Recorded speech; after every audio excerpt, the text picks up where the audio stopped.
This man not even in office yet. It ain't even 2025. And yet the thing that you were willing to excuse all manner of disqualifying things he said and did, you know, the economy, inflation, prices, he backed off on that before Christmas.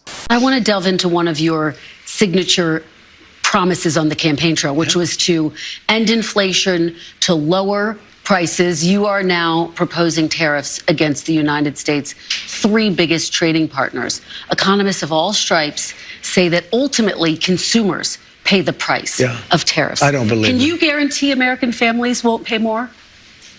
I can't guarantee anything. I can't guarantee tomorrow.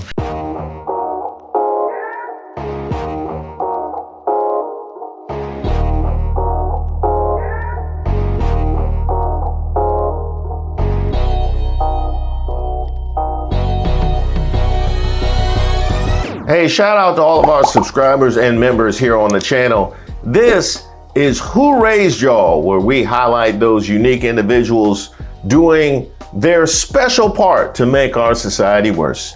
You know, the kinds of people that will be asking to speak to the manager at the pearly gates. I want to talk to the manager. My name is Reese Waters, and I'll be taking you through this particular one.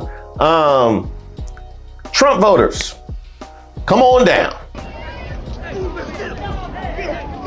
Now, it has been quite a find out season for Trump voters. First, there was the realization of mass deportation and how they plan on handling immigration. President-elect Donald Trump confirmed today that he will declare a national emergency and use military assets to carry out a mass deportation of immigrants. Now, I don't know what exactly it was that they told folks before the election that got that level of support. You hope he keeps his word.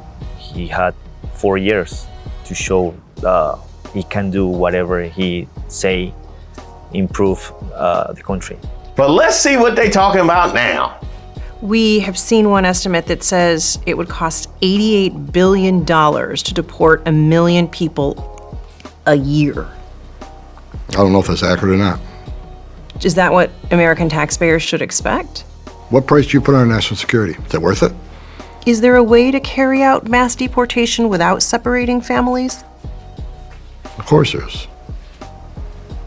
Families can be deported together. Then there was his black sycophants, you know, the black conservatives who couldn't wait to get up in front of black people and lie about Trump's record. Well, how'd that work out? I grew up with my mom. My dad and my mom, things didn't work out.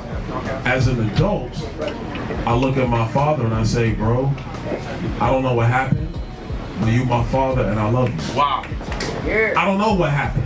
I wasn't there. Wow. But I'm gonna tell you this, growing up, the one thing I knew I wanted to do, and this is not about my father, this is about what I wanted to do, is I wanted to be a father to myself. Wow. And so one of the things that's actually happening in our culture, which you're now starting to see in our politics, is the reinvigoration of black families with younger black men and black women. And that is also helping to breed the revival of a black middle class in America. You see, during Jim Crow, the black family was together. That's right. During Jim Crow, more black people were not just conservative, because black people always have been conservative minded, but more black people voted conservatively.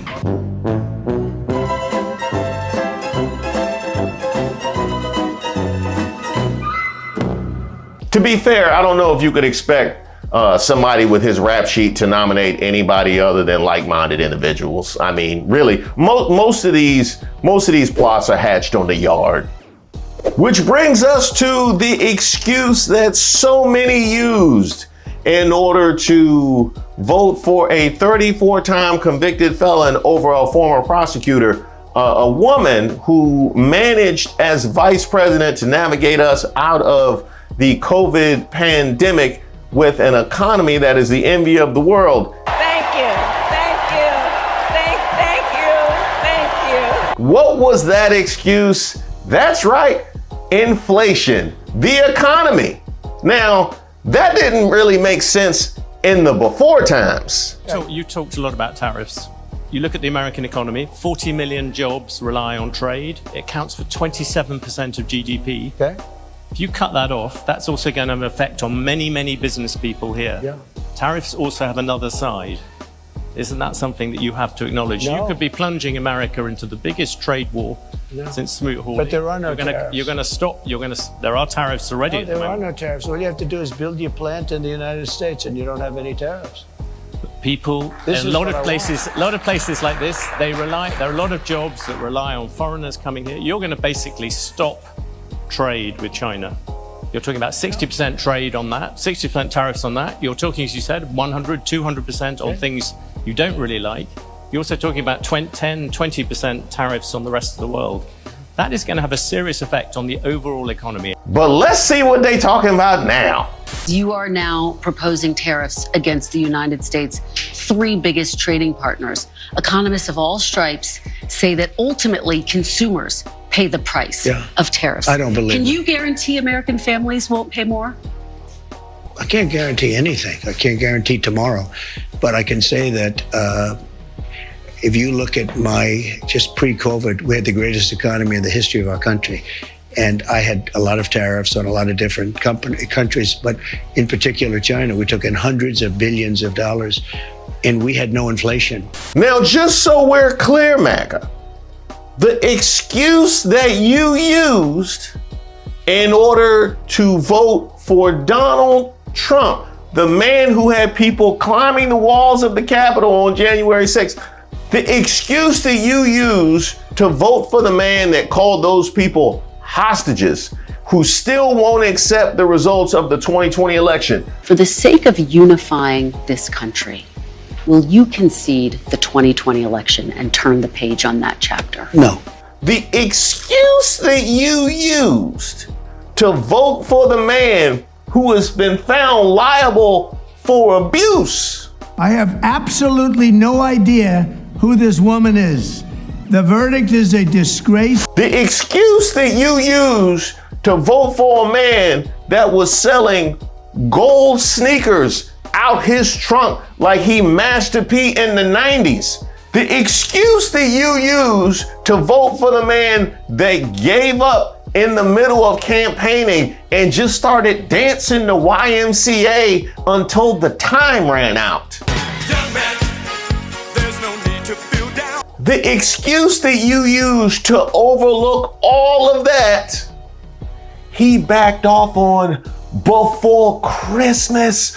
Before Christmas! Are you still a believer in Santa? I just need to know how it feels. I just need to know how it feels, you know? I need to know how this is landed. You know what I mean? Because are you gonna find a new excuse to use now, or are you just gonna pretend like the prices don't matter anymore? Is that what you're gonna do? I'm trying to figure out just how good they are at these mental gymnastics. And we haven't even gotten to the part where Elon Musk coming for your insurance and your Social Security. Ooh, boy. You know, if only there was some indication from our experiences with Donald Trump as a country that he might not do what he said he was going to do. One thing I can promise you this, I will always tell you the truth. You know, the wall is being built and we're doing 10 miles a week. It'll be completed very soon. 3 years later, the promised wall has not been built. I feel like we just got caught by surprise. You know what I mean? We just got blindsided by that because he has been so reputable and consistent up to this point. You know what I mean? Who could have seen that coming? I ain't been this disappointed since I found out that Bible only had 1 Corinthians in it. Yeah, I paid a whole extra $10 for both Corinthians. But wait, there's more. So you remember that whole thing that Trump had said leading up to the election about how you'll never have to vote again, just this one time, we'll get everything fixed. Remember that? You won't have to do it anymore. 4 more years, you know what? It'll be fixed, it'll be fine. You won't have to vote anymore. That was problematic to a great number of us at the time. But for those of you that were willing to excuse it, and yes, I'm looking at you, the Stephen A's of the world. You're going to look an audience in the face and you're going to tell them that if you vote for Donald Trump, you may not ever be able to cast a vote again. Who believed that? Who believed that coming from Oprah? Those of you who were looking to excuse what he said about the elections and how they were going to get that fixed comes this little story. That's right, President-elect Donald Trump has announced a sweeping plan to change the way U.S. elections are carried out. Now that is fascinating, because they love to tell me about how all the accusations that have been levied at Trump are overblown because we still live in a democracy. Word? Okay, let's keep reading. We need to get things straightened out in this country, including elections, he said, after accepting the Patriot of the Year award at a Long Island event organized by Fox Nation on Thursday. And I feel like Patriot of the Year, Long Island, and Fox Nation all just come as a 3-pack in Mad Libs. Like they all, those have to go together. So I will excuse the person that wrote this article. They didn't have a whole lot of choice. Trump, 78, accepted the award, designed to resemble the American flag after a live performance of Lee Greenwood's God Bless the USA, the president-elect's go-to entrance song. And nothing says Patriot of the Year like destroying confidence in literally all of our institutions, or his willingness to go against all prior precedent. Now I see why Jasmine Crockett had to go to the definition, because they are struggling with their Merriam-Webster's. Maybe they were just talking about like the movie The Patriot. Like he is the American who most resembles Mel Gibson's thoughts and beliefs. That would make more sense. Quote, we're going to do things that have been really needed for a long time, and we're going to look at elections. We want to have paper ballots, one-day voting, voter ID, and proof of citizenship. Now, the paper ballots and the one-day voting is fascinating to me because, you gotta love the justification for moving backwards. Like we literally have machinery and computers that we have developed in order to overcome our human foibles, in order to become more efficient as a people. We have developed these systems, but we want to move backwards because that didn't go the way that you want it to go. And you have people actually willing to sign off on that. There are no guardrails to stupidity. They really are no guardrails to stupidity. As far as the one-day voting, that would be all well and good if, we had a whole holiday that we could all just take time off. No, we don't have, it's no holiday? Wow, so people have to go on their own free time. Wow. Well, at least it's efficient and quick in all jurisdictions. No. So the inner city ones, the ones that have the most people, be the most inefficient? They be calling in bomb threats to the, what? So then people got to come back after the. Now here's what's so wild about this is that the litany of ways in which they have tried to suppress voting is an indictment of what the will of the people might be. Because there would be no reason for you to restrict voting in such a way, right? There would be no reason for your people to be calling in threats to the voting booth. There would be no reason for machines to be removed from inner city offices and locations to be put out to pasture, out of service, or moved to rural ones. There would be no reason to do any of those things unless there was some concern the will of the people might not be with you. And you tell me, what is more antithetical to Patriot than moving like that? Democrats, where y'all at? Y'all need to be all over this here. Y'all, come on, what y'all doing? What happened in the other 5?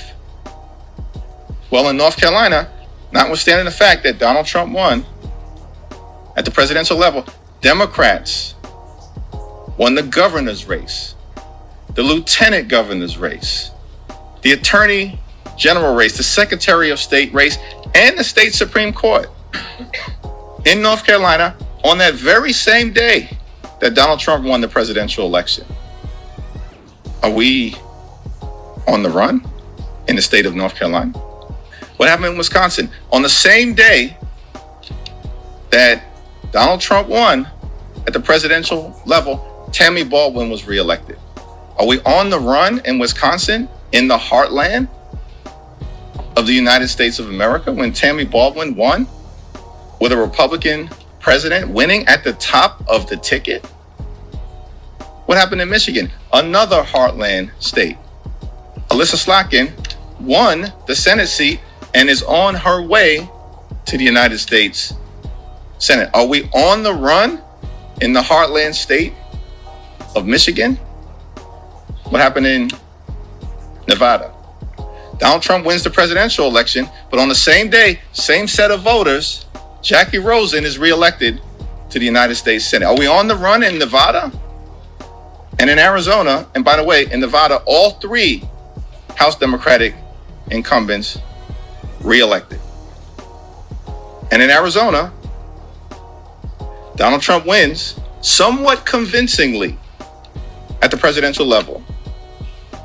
But Ruben Gallego is on his way to the United States Senate. Same day, same set of voters, same election. You know, you raised some very good points, Hakeem Jeffries. That's gonna have to be a whole other video. Stay tuned. Trump went on to denounce a recent law passed in California that prohibits local governments from requiring voters to present identification when casting their ballots at the polls. In California, they just passed a law that you're not even allowed to ask a voter for voter ID. Think of that. If you ask a voter for their voter ID, you've committed a crime. We're gonna get the whole country straightened out. Now, let me just say, when it comes to having some kind of identification and voter ID, that in and of itself, because they love to take that and isolate it and just talk about that particular issue. Okay, if you isolate that particular factor and put it in a vacuum, I don't have any great objection to that. Quite frankly, I don't have any great objection to being asked to show some kind of ID.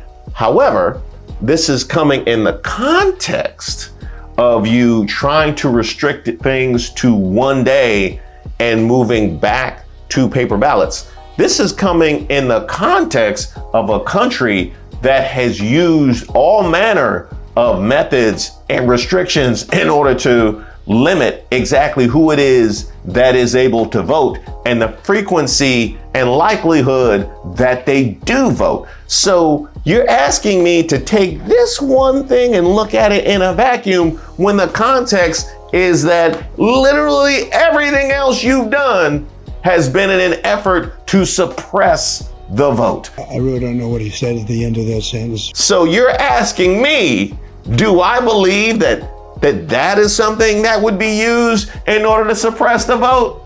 Are you crazy? I mean, if it's just a nickel bag laying on the ground outside your car, that just might be a coincidence.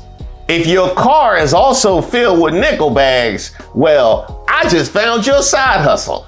Quote, it isn't the first time Trump has proposed changing elections. During a speech in Johnstown, Pennsylvania in August, he proposed getting rid of mail-in ballots in favor of same-day voting and voter ID laws. Now, I would also like to assert right here that this also becomes a class issue. So who are the kinds of people who live in the areas where it is easier for them to vote?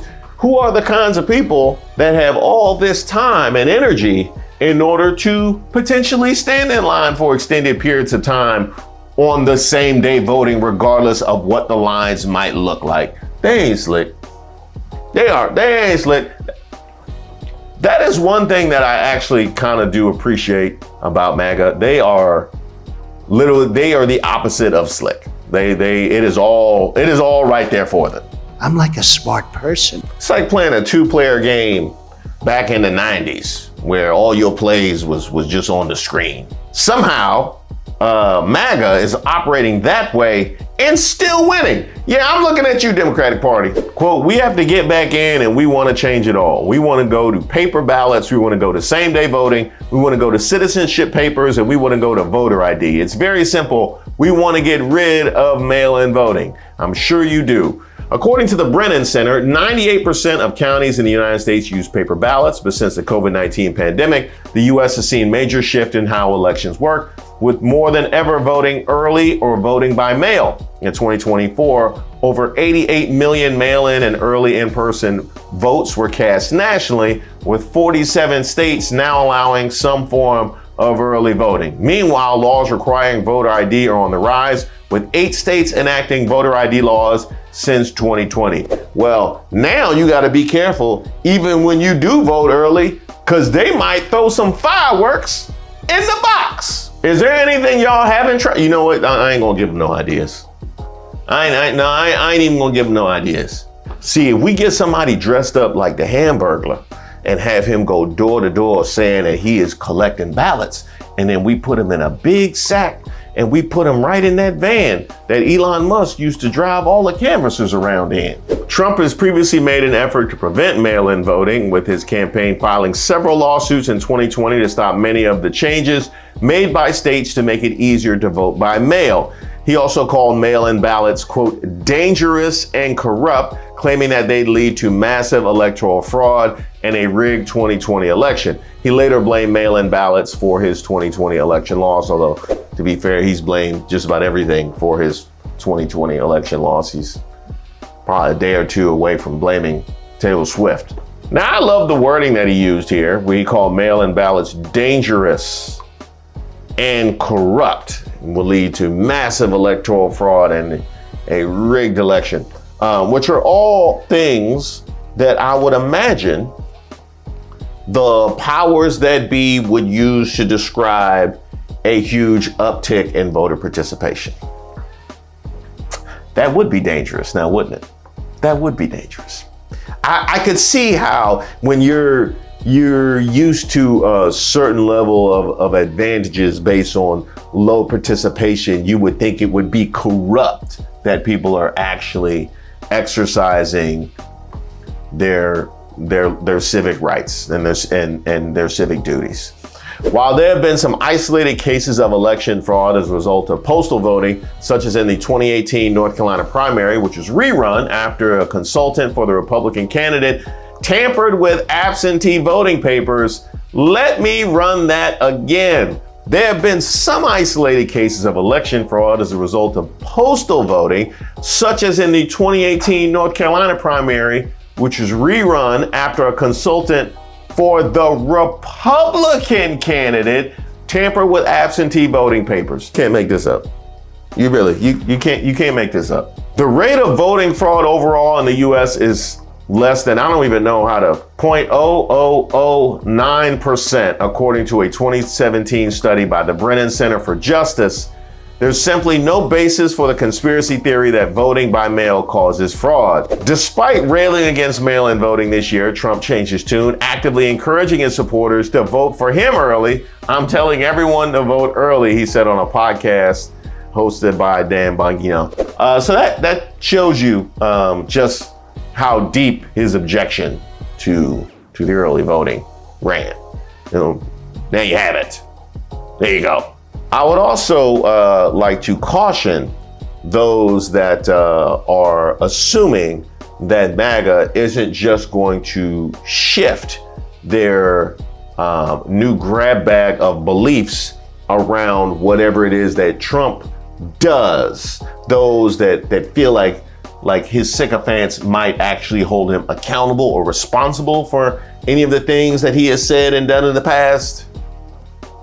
Yeah, it looks murky. Meanwhile, in a series of virtual town halls and robocalls, Trump and daughter-in-law Laura Trump, the co-chair of the Republican National Committee and maybe senator, actively encouraged voters to take advantage of early voting options, including mail-in ballots. Quote, "Hi, this is Laura Trump calling on behalf of President Trump's campaign, and we're urging you to get out and vote before Election Day," said one robocall.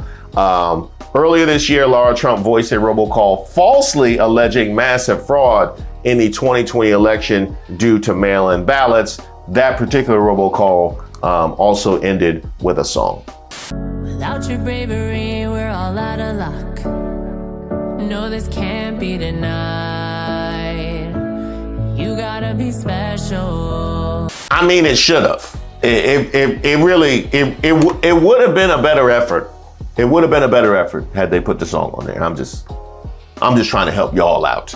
The shift came as Trump sought to appeal to voters in the 7 battleground states, all of which he won, quote unquote. But a move back to one-day voting would likely hurt rural voters, particularly in swing states that have high rates of early voters, a large number of whom have thrown their support behind Trump in the past. It would also disproportionately affect disabled voters whose voter participation was boosted in 2020 thanks to mail-in voting. Hey, does he know that? Have they told him? Send him this video, would you? Send him this video and put a link to the, yeah. I don't think they on that. Meanwhile, Trump's plan to require, quote, citizenship papers. You gotta love when they call them papers. I'm just saying, that just really lets everybody know what time it is when they calling them papers. Meanwhile, Trump's plan to require, quote, citizenship papers and voters' ID could disproportionately disenfranchise non-white people to whom such paperwork is not easily accessible. That they definitely know. This group of voters is disproportionately non-white and identifies as independent or Democrat, according to NPR. A total of 35 states required a government-issued identification to vote in person in 2024. Of these, 24 required a photo identification, such as a driver's license or a U.S. passport. That is 4 more states than required the same in the 2020 election. Now, where exactly does this leave us? It leaves us in a place where one thing that we know, based on, almost 10 years into the Donald Trump political experience, just because he says he's going to do it doesn't mean he's actually going to do it. One thing I can promise you this, I will always tell you the truth. You know, the wall is being built and we're doing 10 miles a week. It'll be completed very soon. 3 years later, the promised wall has not been built. Yet at the same time, just because he says that he's going to do this doesn't mean he's going to do a whole lot more. Estimated 4 million families in America who have mixed immigration status. So I'm talking about parents who might be here illegally, but the kids are here legally. Your borders are. You're talking about separation? Yeah, well, there are 2 aspects to this. Your borders are, Tom Homan said, they can be deported together. Correct. Is that the plan? Well, that way you keep well, I don't want to be breaking up families, so the only way you don't break up the family is you keep them together and you have to send them all back. After an entire election cycle like we just had, during which the man said, quote, we'll get it fixed, you'll never have to vote again, do you believe that these efforts are in any way made in good faith, or are we on a slippery slope to a very big problem? Now, because Stephen A told me I ain't got to worry about nothing. Yeah, so we good. So because Stephen A said so. Personally, I am in favor of changing elections. Yeah, I think you should ban anybody that has ever sold NFTs or crypto. Yeah, they can't be trusted. We know that.